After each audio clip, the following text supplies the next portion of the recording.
تلنگانہ کے سابق وزیر وہ سینئر BRS رکن اسمبلی ٹی ہریش راؤ نے دریائے کرشنا کے پانی کے حقوق کے سلسلے میں وزیر اعلیٰ ریونت ریڈی اور وزیر آبپاشی اتم کمار ریڈی کے غیر ذمہ دارانہ بیانات پر شدید تنقید کی۔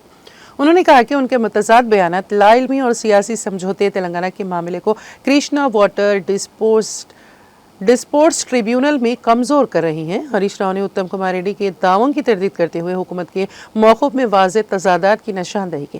جہاں اتم کمار ریڈی نے پہلے 763 TMC FT پانی محفوظ کرنے کا ذکر کیا، وہیں ریونت ریڈی نے آندھرا پردیش سے 500 TMC FT کے لیے NOC نو آبجیکشن سرٹیفکیٹ طلب کیا اور بعد میں دعویٰ کیا کہ ریاست کا حق 904 TMC ہے۔ انہوں نے کہا کہ ہر لفظ اہمیت رکھتا ہے اور ان کی لا علمی تلنگانہ کو خطرناک صورتحال میں ڈال رہی ہیں۔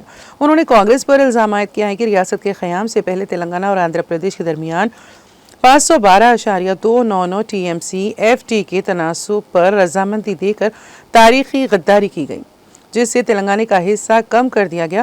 سمکا سارلما پروجیکٹ کے سلسلے میں ہریش راؤ نے اتم کمار ریڈی کے چھتیس گڑھ سے منظوری کے دعوے مسترد کیے اور کہا کہ BRS کے دور میں تمام اجازت نامے حاصل کیے گئے سوائے چھتیس گڑھ کے NOC کے۔ انہوں نے کہا کہ سابقہ کانگریس حکومت کی غلطیوں کو کیسیا نے درست کیا۔ اب وہ چھتیس گڑھ میں 50 ایکڑ کے زیر آب ہونے کے معاہدے پر دھوم مچا رہی ہیں، جیسا کہ انہوں نے پورا منصوبہ بنایا ہے۔